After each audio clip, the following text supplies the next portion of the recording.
Hello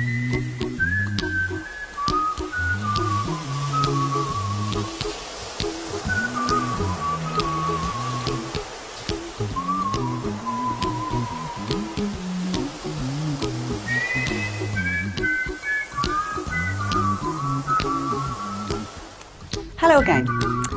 When Chris and I were in the early stages of developing the course, we went back over the years and discovered many ways that the teachings of the science of getting rich helped us get through some pretty sticky situations, but also guided us to act in a certain way.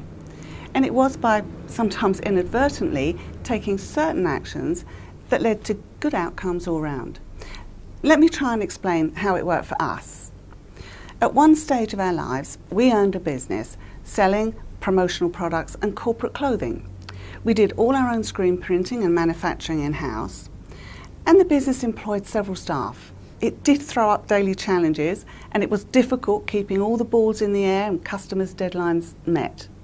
And a lesson I learnt very early in this business, that it was not the number of things you do each day that count, it's the efficiency of the things you do.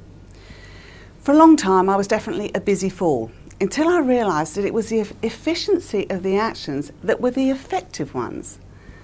Over a period of 5 years or so, we steadily moved the business up several notches, by gradually replacing outdated equipment and embracing new technology. We specialised in sublimation, a form of printing using the conversion of gas under extreme heat and pressure. And in those early days, it was critical to get the timing, temperature and pressure all correct for it to work.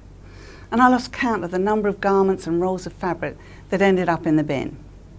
But we learned from each and every mistake and could at last call ourselves expert in this particular field.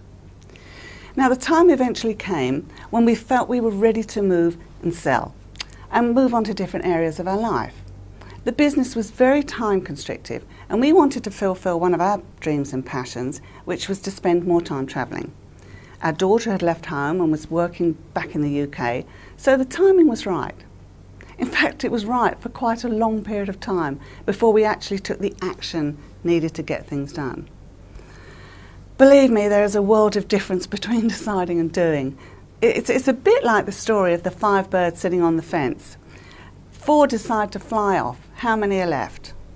All 5, of course, because although 4 of them decided to do something, they didn't take the action to do anything. It's actually taking the action to do something that makes a difference. Once we had made the first step of calling in a business broker, we were on our way. Although I have to say, that very first step proved to be a big disappointment. We knew the value of the potential of the business, but the broker was only looking at the balance sheets and profit and loss account. He couldn't see how much we had moved forward and raised the bar in this particular industry. It was a real example of truth versus appearance. The truth was that someone buying the business would be at the cutting edge of this new type of printing and not have to spend large amounts of time and money experimenting to get it right. We'd done that for them. The appearance was looking at the P&L, or profit and loss, and the figures, they were only so-so. We knew that the value that the broker had put on this business was far too low. So we decided to market it ourselves, and we doubled the price the broker had suggested. We knew we were giving more in use value than we were taking in cash value, and we had the faith and belief to follow it through. Then we moved into the real action of writing an operations manual, servicing all the equipment, painting the factory, putting in new racks in the showroom. In fact, anything we could think of to give it our best shot.